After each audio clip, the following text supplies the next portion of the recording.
स्वागत दोस्तों आपका चैनल के सामने मध्य में चलेंगे सबसे बड़ी ट्रेंड आपको बताएंगे दोस्तों। बीजेपी और उसके सहयोगी के बीच में ही आपस में हो गया गजब का खेला। बताएंगे किस तरीके से दोबारा से गिनती कराए जाने पर फंस गया चुनाव और बराबर मिल गए वोट। इसके बाद दोस्तों लॉटरी से डिसाइड हुआ कि आखिर कौन जीता है। बताएंगे किस तरीके का नया गजब खेल हुआ है दोस्तों, जिसके बाद बीजेपी और उसके कट्टर संगी साथी के बीच में ही हुआ है विवाद। बताएंगे क्या है डिटेल में पूरा मामला दोस्तों। इसी के साथ में चलेंगे एक और बड़ी खबर की तरफ, जहां पर सोनिया गांधी और राहुल गांधी को ईडी वाले मामले को लेकर मिली राहत के बाद अब ईडी की छवि चमकाने के लिए बीजेपी के नेता के घर पर ही छापा मार दिया गया दोस्तों। बताएंगे 2 करोड़ रुपए कैसे बरामद किए गए और कौन ये भाजपा के नेता है दोस्तों। इसी के साथ में चलेंगे एक और बड़ी अपडेट बताएंगे। प्रियंका गांधी ने राहुल गांधी के अनुपस्थिति में विपक्ष का मोर्चा संभाला दोस्तों। नरेंद्र मोदी के साथ साथ भारतीय जनता पार्टी की सरकार के कई सारे लोगों के द्वारा बुलाई गई बैठक में जब शामिल हुई प्रियंका गांधी तो उन्होंने मोदी से ऐसा क्या पूछा जिस पर मोदी समझ नहीं पाए, लेकिन प्रियंका गांधी ने व्यंग्य के माध्यम से ही जमकर आलोचना कर दी दोस्तों। डिटेल में जानकारी अब तक पहुंचाएंगे, एक करके चलेंगे आज की सारी बड़ी खबरें तो। लेकिन उससे पहले अगर आप भी मानते हैं कि मात्र 3 वोटों को लेकर डिसाइड हुए चुनाव के नतीजों पर कहीं ना कहीं काफी गंभीर चिंता की जानी चाहिए, तो इस वीडियो को लाइक करके लाल बटन दबाकर चैनल को सब्सक्राइब करके बेल आइकन दबाकर कमेंट बॉक्स में अपनी राय जरूर लिखा था। दोस्तों चलते हैं सबसे पहले सबसे बड़ी ब्रेकिंग न्यूज अपडेट की तरफ, जहां पर एक जबरदस्त तरीके का इलेक्शन के रिजल्ट को लेकर खेला देखने को मिला दोस्तों। दरअसल हुआ ये कि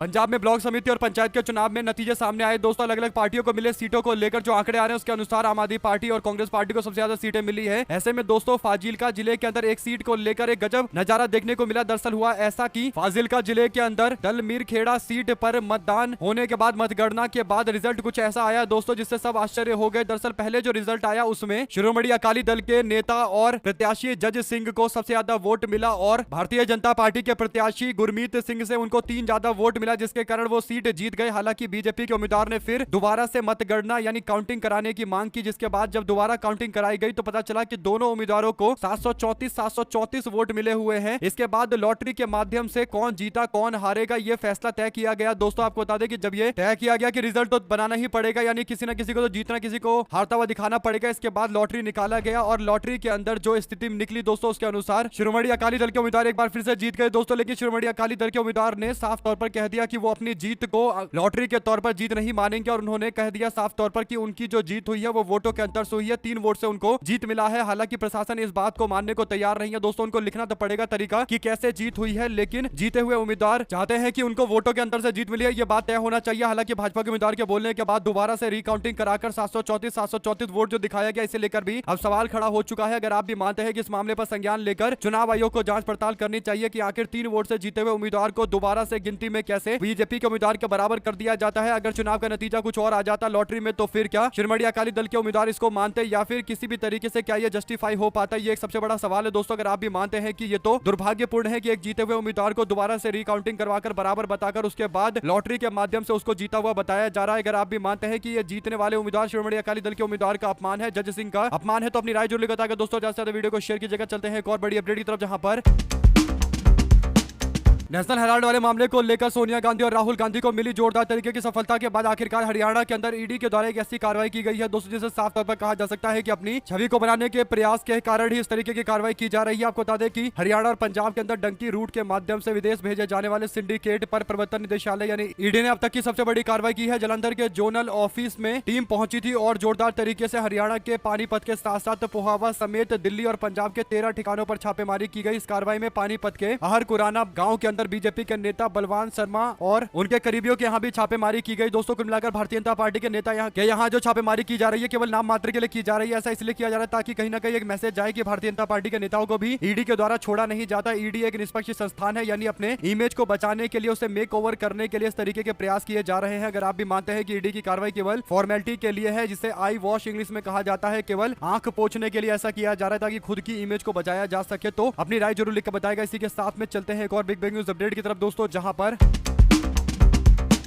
संसद भवन के शीतकालीन सत्र में लगभग जोरदार तरीके के हंगामे और तीखी बहस और वॉकआउट के बाद आखिरकार विरोध प्रदर्शन के बाद सत्ताधारी और विपक्ष के लोग एक दूसरे के आमने सामने बैठे और करवाहट को दूर करने के लिए टी पार्टी का ऐलान किया गया था, यानी चाय की पार्टी होगी। और खास बात यह रही कि पिछली बार राहुल गांधी समेत विपक्ष के लोगों ने इसका बॉयकॉट किया था, ये बोलकर कि कहीं ना कहीं टी पार्टी इसलिए बुलाई जा रही है ताकि विपक्ष के साथ में सहयोग और संबंध को अच्छे किए जाए। लेकिन ये केवल बोलने वाली बातें हैं। ऐसा इसलिए क्योंकि अगर विपक्ष के साथ इनको संबंध अच्छे करने होते तो इनको संसद भवन के अंदर चर्चा कराने से किसने रोका था, ये कुल मिलाकर चर्चा नहीं करवाना चाहते और कोशिश कर रहे हैं कि विपक्ष को बाद में संसद की कार्रवाई खत्म होने के बाद चाय पर बुलाकर विपक्ष से बोला जाए कि आप सरकार का सहयोग करते रहिए और सही चाय पिलाते रहेगी, जबकि विपक्ष के सहयोग की बात की जगह बीजेपी वालों को यह बोलना चाहिए था कि उन्हें विपक्ष को किस तरीके से ट्रीट करना चाहिए, बर्ताव करना चाहिए। इसे भाजपा वालों को सीखना है। अगर आप भी मानते हैं दोस्तों कि इस तरीके से सदन की कार्रवाई खत्म होने के बाद असली मुद्दों पर चर्चा नहीं कराने के बाद विपक्ष के लोगों को चाय पार्टी के लिए बुलाना, साफ तौर पर भारतीय जनता पार्टी कोशिश कर रही है कि वो एक मैसेज दे कि विपक्ष के साथ उसने सही व्यवहार किया है, लेकिन हकीकत सबको पता है। दरअसल दोस्तों खास बात यह रही कि इस टी पार्टी के दौरान प्रधानमंत्री नरेंद्र मोदी और प्रियंका गांधी दोनों मौजूद थे। इस दौरान प्रधानमंत्री नरेंद्र मोदी के सामने प्रियंका गांधी ने जो बात बोली उससे कहीं ना कहीं वो तंज कस रही थी, लेकिन नरेंद्र मोदी को शायद समझ में नहीं आया। प्रियंका गांधी ने प्रधानमंत्री मोदी से पूछा कि संसद के सत्र के दौरान आप 3 देशों के दौरे पर गए थे, आपका कार्यक्रम किस तरीके का रहा। इस पर नरेंद्र मोदी ने जवाब देते हुए कहा कि अच्छा रहा कार्यक्रम। कुल मिलाकर दोस्तों संसद के सत्र के दौरान इस तरीके से मोदी का विदेशी दौरा होना और उस पर प्रियंका गांधी की ओर से तंज कसने की बात को शायद प्रधानमंत्री स्वीकार नहीं कर पाए, समझ नहीं पाए। अपने संसदीय क्षेत्र को लेकर भी उन्होंने कहा कि एक जड़ी बूटी का सेवन मैं अपने संसदीय क्षेत्र से करती हूं ताकि एलर्जी से बच सकूं, यानी वो दिल्ली के प्रदूषण को लेकर भी निशाना साध रही थी। ये बात भी बीजेपी वालों को बातचीत के दौरान समझ में नहीं आई। दोस्तों कुल मिलाकर उन्होंने बातचीत का रास्ता अपनाने का फैसला जरूर लिया, यानी स्पीकर के द्वारा जो टी पार्टी बुलाई गई थी उसमें शामिल जरूर हुई, लेकिन उनकी जो बातें थी एक तरीके से अगर भाजपा वाले दिमाग लगाते तो उनको समझ में आ जाता कि प्रियंका गांधी बातों बातों में ही बड़ी आलोचना कर रही है और नरेंद्र मोदी को भी पहले बात समझ में नहीं आई और बीजेपी वालों को यह एलर्जी वाली बात समझ में नहीं आई। इससे पता चलता है कि कहीं ना कहीं ये भी एक अच्छा रास्ता है कि बीजेपी वालों के द्वारा बुलाए जा रहे टी पार्टी में शामिल होकर उनकी ऐसी बेइज्जती की जाएगी, उनको समझ में भी ना आए, लेकिन सभी लोग समझ गए कि आखिर कांग्रेस पार्टी की नेत्री प्रियंका गांधी कहना क्या चाह रही थी। दोस्तों आप लोग इस पूरे मामले अपनी राय जरूर लिखकर बताएगा। चलते हैं एक और बड़ी अपडेट की तरफ, जहां पर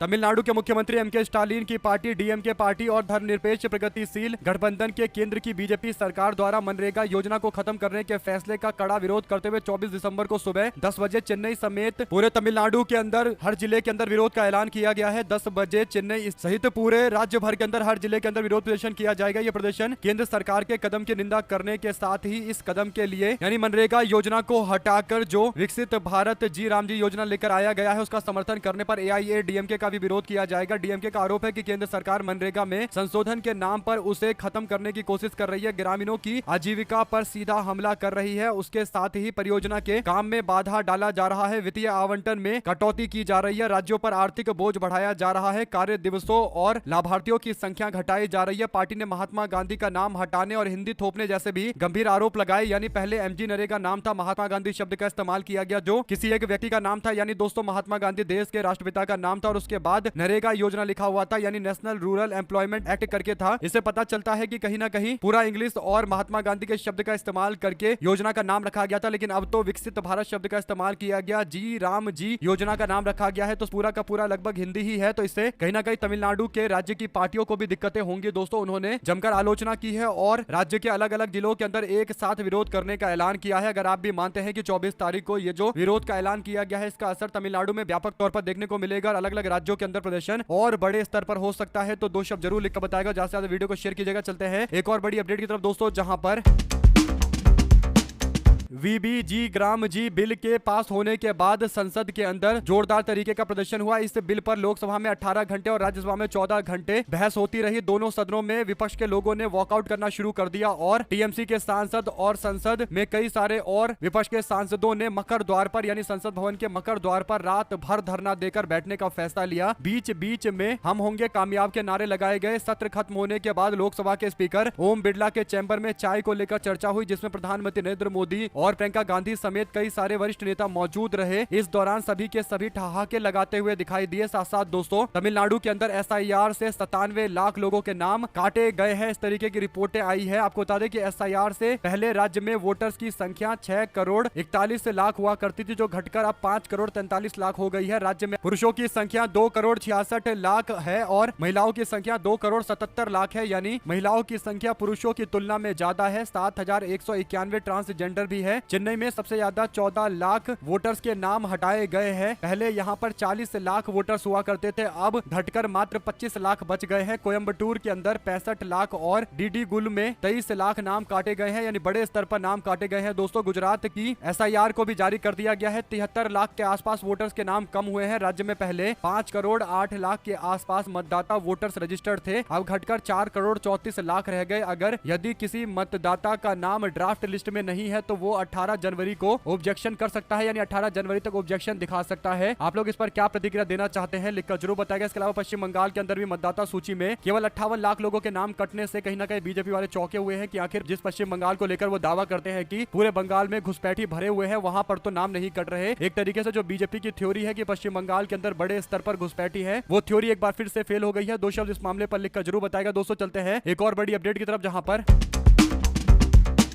असम प्रदेश कांग्रेस कमेटी 20 दिसंबर को राज्यव्यापी जनसंपर्क यात्रा की शुरुआत करेगी। इस यात्रा के जरिए नागरिकों, विभिन्न वर्गों के हितधारकों और पार्टी के कार्यकर्ताओं से सीधा संवाद किया जाएगा। इस जनसंवाद अभियान के तहत 5 समानांतर फील्ड टीमें गठित की गई है। ये टीमें ऊपरी असम, मध्य असम और बराक घाटी, बोडोलैंड, पहाड़ी जिले और निचले असम को कवर करेगी। इसके लिए कुल 5 बसें तैयार रखी गई है। एक केंद्रीय मुख्यालय समन्वय टीम पूरे अभियान की निगरानी और फील्ड टीमों का सहयोग देगी। हर जिले के लिए एक पूरा दिन निर्धारित किया गया है, जिसमें प्रत्येक टीम जमीनी स्तर पर जनसंवाद करने वाली है। लक्ष्य है कि राज्य भर के अंदर 4000 से अधिक बॉक्स लगाए जाए। असम के अंदर कांग्रेस पार्टी बड़े स्तर पर लोगों से संपर्क साधकर उनसे ज्यादा मैनिफेस्टो के बारे में जाना जाए। आप लोग क्या समझते हैं दोस्तों? अगर आप भी मानते हैं कि जनसंपर्क करेंगे तभी पता चलेगा कि आखिर लोगों की डिमांड क्या है, और जब लोगों की डिमांड जानेंगे तो फिर उसको मैनिफेस्टो में ऐड कर देंगे, तो फिर लोगों तक कांग्रेस पार्टी की ये योजना गारंटी के तौर पर पहुंचेगी, तो और ज्यादा समर्थन मिलेगा और एक तरीके से समीकरण पलटेंगे। असम में जब जनता से सीधा संवाद करेगी कांग्रेस पार्टी, और ये अच्छा तरीका है जनसंवाद करने का। इसी से ही कहीं ना कहीं राज्य के अंदर भारतीय जनता पार्टी को शिकस्त दी जा सकती है। दोस्तों अगर आप भी मानते हैं कि असम के मुख्यमंत्री हिमंत बिस्वा शर्मा सबसे ज्यादा अगर किसी से डरते हैं तो गौरव गोगोई से डरते हैं, और ये इसका जीता जागता उदाहरण है कि वो जब चाहे गौरव गोगोई पर उल्टा सीधा बोलते रहते हैं। हालांकि गौरव गोगोई ने फैसला ले रखा है कि राज्य में पूरे स्ट्रेटजी के तहत आगे बढ़ेंगे, ऐसे आगे बढ़ेंगे कि बीजेपी वालों के पास मौका नहीं रहेगा इस बार असम में, और परिवर्तन होकर रहेगा। दो शब्द जरूर लिखकर बताएगा। चलते हैं एक और बड़ी अपडेट की तरफ, जहां पर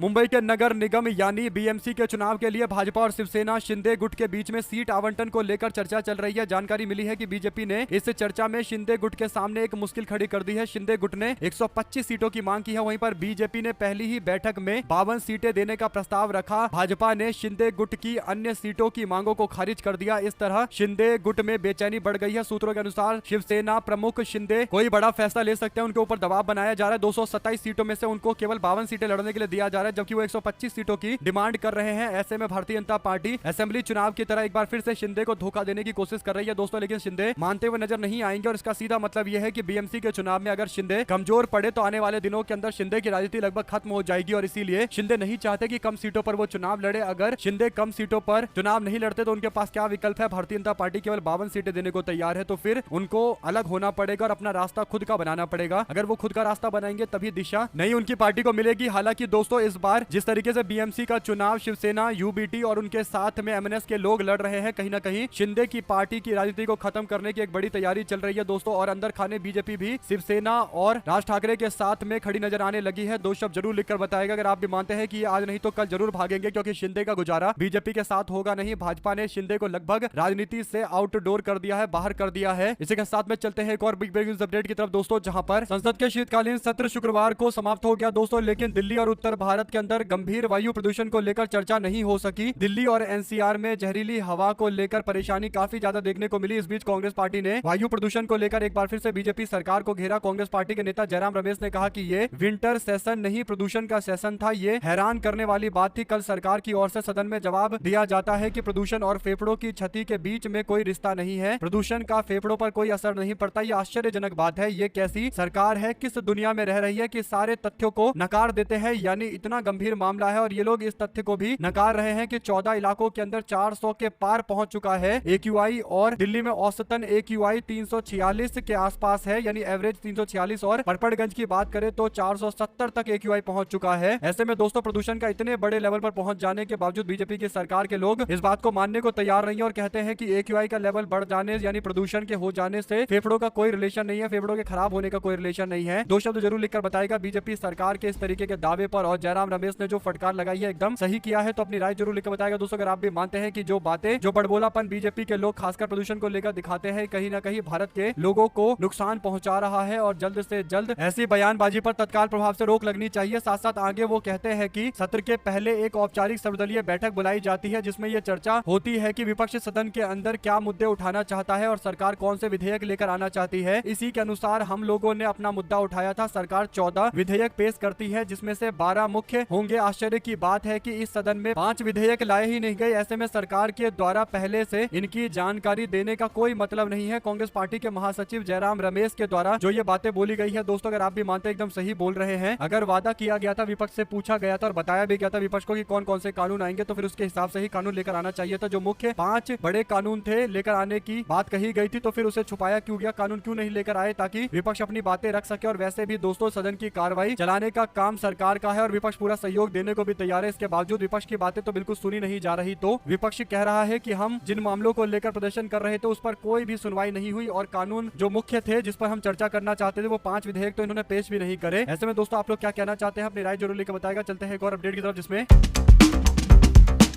हरियाणा के विधानसभा में शुक्रवार को अविश्वास का प्रस्ताव सियासी पारा चढ़ाता हुआ नजर आया। दोस्तों सत्ता और विपक्ष के बीच में तीखी नोकझोंक उस वक्त और ज्यादा बढ़ गई जब मुख्यमंत्री नायब सिंह सैनी ने कांग्रेस पार्टी को अविश्वास प्रस्ताव के नोटिस पर विपक्ष के नेता भूपेंद्र सिंह हुड्डा के हस्ताक्षर न होने का मुद्दा उठाते हुए सदन के अंदर सदन में भरोसा, नेतृत्व और मंशा को लेकर सवाल खड़े कर दिए। दोस्तों यानी कांग्रेस पार्टी के अंदर आपसी मतभेद को लेकर दावे करने लगे। सीएम नायब सिंह सैनी ने सदन में कहा कि उन्होंने अविश्वास प्रस्ताव के नोटिस को बेहद ध्यान से पढ़ा, लेकिन उसमें कहीं भी विपक्ष के नेता भूपेंद्र सिंह हुड्डा के हस्ताक्षर नहीं मिले। उन्होंने तंज कसते हुए कहा कि मैंने अपने ऐनक को साफ करके, चश्मे को साफ करके देखा, दोबारा देखा, तब भी मुझे नहीं दिखाई दिया। मैं हुड्डा जी को नेता मानता हूं, मगर कांग्रेस पार्टी शायद उनको नेता नहीं मानती, इसीलिए उनके अविश्वास प्रस्ताव के ऊपर हस्ताक्षर तक नहीं है। मुख्यमंत्री ने कहा मैंने हर तरीके से देखा, मुझे कहीं भी कोई भी हस्ताक्षर दिखाई नहीं दिया हुड्डा जी का, यानी कांग्रेस पार्टी उनको बिना बताए ही अविश्वास का प्रस्ताव लेकर आ गई है। अब इस पर अलग तरीके की प्रतिक्रिया दी जा रही है दोस्तों। हालांकि हुड्डा ने कहा कि पार्टी पूरी तरीके से एकजुट है और बीजेपी को हराने के लिए भी तैयार है। इसी के साथ में दोस्तों कांग्रेस पार्टी के भीतर बिना कहे एक सहमति बनती जा रही है और वो है कि कांग्रेस पार्टी के अंदर प्रियंका गांधी की बड़ी भूमिका हो। बंद कमरे में ऐसी बातें हो रही है, जो जानकारी अलग अलग पत्रकारों को मिल रही है उसके अनुसार प्रियंका गांधी जल्द बड़ी भूमिका में कांग्रेस पार्टी के अंदर और बड़ी भूमिका में नजर आने वाली है। दोस्तों पहले संसद के अंदर प्रियंका गांधी ने मोर्चा संभाला था और बीजेपी वालों के एक एक सवाल का जवाब दे रही थी। इसके बाद नरेंद्र मोदी और बीजेपी के बड़े बड़े नेताओं के साथ में जो बैठक हुई, सरकार के लोगों के साथ में बैठक हुई, उसमें पूरी तरीके से प्रियंका गांधी मौजूद थी और प्रियंका गांधी ने कई सारे मुद्दों को लेकर बीजेपी वालों को निशाने पर लिया। इससे एक बात पता चलती है कि कहीं ना कहीं प्रियंका गांधी को लेकर कांग्रेस पार्टी ने बड़ी भूमिका तय की है और बड़े बड़े पत्रकार आदेश रावल जैसे पत्रकार जो कांग्रेस पार्टी को काफी जानते हैं दोस्तों, उन्होंने बताया है कि कांग्रेस पार्टी के अंदर भीतर खाने चर्चा चल रही है कि इसी तरीके से प्रियंका गांधी को कई सारे बड़े बड़े मामले में आगे किया जाएगा और आने वाले दिनों के अंदर हो सकता है कि प्रियंका गांधी के लिए एक बड़ी जिम्मेदारी भी तय की जाए। कई लोग कांग्रेस पार्टी का राष्ट्रीय अध्यक्ष प्रियंका गांधी को बनाने की मांग कर रहे हैं। हालांकि राष्ट्रीय अध्यक्ष अभी मुश्किल है कि बनाया जाएगा। कांग्रेस पार्टी के नेता मल्लिकार्जुन खड़गे के बाद ही कोई नया राष्ट्रीय अध्यक्ष बनाया जाएगा। अभी फिलहाल राष्ट्रीय अध्यक्ष के तौर पर मल्लिकार्जुन खड़गे ही काम करेंगे, लेकिन कुछ और बड़ा पोस्ट उनके लिए तैयार किया जा सकता है। जो भी जानकारी आती रहेगी इससे जुड़ी आप तक लगातार अपडेट पहुंचाते रहेंगे। दोस्तों चलते हैं एक और बड़ी खबर की तरफ, जहां पर